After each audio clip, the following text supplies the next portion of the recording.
Howdy folks, greetings from New York City. You can see I'm not quite set up in my new space just yet, using an old trusty cardboard box of a desk. But today I want to talk to you about a couple of new lens announcements from Tamron that I think are going to be pretty exciting for people. First one is a revamp of their 10 to 24mm. I'm not going to say much on that. If you're shooting DX and you want to get ultra wide, I have used the old one in the past, and for the VAT price it was really good. The one that I want to focus on today is the 70 to 200, and I think this will rightly get a lot of people very excited.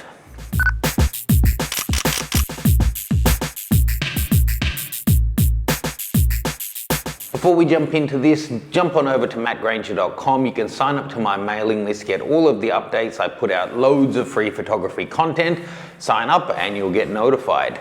Now, why I think this 70 to 200 Generation 2 is going to be really exciting from Tamron. There's a couple of reasons. It's largely to do with their track record lately. So if you haven't seen it, years ago I did a big 70 to 200 showdown. I also did a 24 to 71. And the early version Tamrons performed really well. And it was the 70 to 200, the Generation 1 of this current lens that's just been announced, that really took Tamron to a new level in my mind. It upped the ante, and for my money, it was so close to up there with the Nikkor lens at a much better price. You know, I still shot both of them, and the Nikkor was ahead in some respects, sure, but it was significantly more expensive. And I know a lot of people picked up the Tamron and absolutely loved it. After that, they brought out the 24 to 70, the first with vibration compensation, another great lens. The 15 to 30mm, also fantastic. I put that head to head with the Nikkor 14 to 24, and it also performed extremely well, outperforming the 14 to 24 in some regards. So, this new guy, how's it going to fare? Well, there's a couple of things in it that make me quite excited for it. So first of all, it's got a lot of the tech similar to the 150 to 600 Tamron Generation 2 that I recently did a video showing you some surf photography tips. I'll put all the videos I'm mentioning here as cards above. Now, it has some great improvements, including the ability to use their new 1.4 and 2 times teleconverter, which the new 70 to 200 will also give you. So that gives you the ability to make it into the equivalent of a 140 to 400 f5.6. Fairly versatile by adding in one of these teleconverters. Now, just taking a look at some of the other improvements or changes.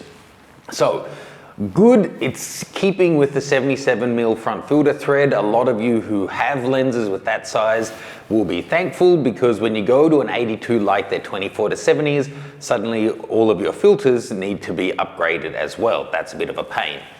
They're saying it's a completely new optical design, 23 elements in 17 groups, fluorine coated, moisture proof, dust resistant, electromagnetic diaphragm for both Canon and Nikkor. It's the foot, just like this one, has built onto it an Arca Swiss plate, so you can put that straight onto your tripod without having to add another plate on there. It also has USB connectivity for firmware updates down the track. Couple of other things, this one also has new glass, higher quality low dispersion, extra low dispersion to improve, the aberrations that are common in all lenses. And like the 150 to 600, which performed great, the new one has 3 modes of VC as well. The standard, which is just the usual one, sorry for the traffic noise. Second, for panning, where it will lock on one axis and let the other one move. And the third one, which I found works great on the 150 to 600, which doesn't grab hold when you half press the shutter. It reserves all of its, compensation magic for when you actually take the shot. So as you're framing, the thing's still moving.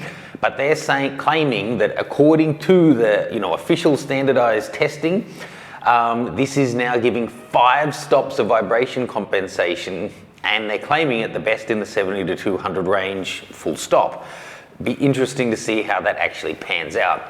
Now, I'm saying this is exciting, and looking at it in the legacy of what Tamron have been doing over the last few years and how their SP lenses are performing, All of that still is on paper until you get it. I'll be trying to get it in, but until I get it in my hands and can actually test it out, who knows?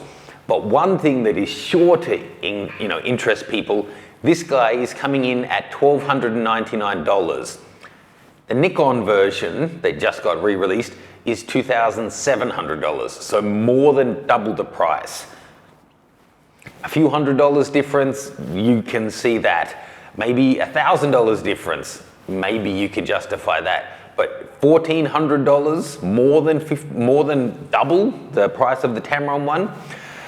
The Tamron would have to be performing well below what I expect it would to not be a great proposition given that price variation. And the Canon one is cheaper, but it's significantly older than the new Nikon. When a new Canon comes along, who knows what price point that's going to come in. Their 24-70 that was the latest one announced, and their colossal ultra wide angle, what is it, the 11-24, hugely expensive lenses. So when Canon finally do, I'm not expecting their 70-200 to come in any cheaper than the Nikon. Anyway, would love to hear your thoughts. Links to where you can see these at Adorama are in the caption below. Links to all the videos I mentioned are in the cards above, as well as a link straight over to my website so you can sign up to the mailing list if you'd like to. Cheers guys, stick around. I promise you, production standard here in New York is on its way up. I just am not quite there yet, but in the next couple of days, weeks, this studio is going to get decked out. I'll be bringing you along for that journey, so please do stay tuned. Thanks, and I'll see you soon.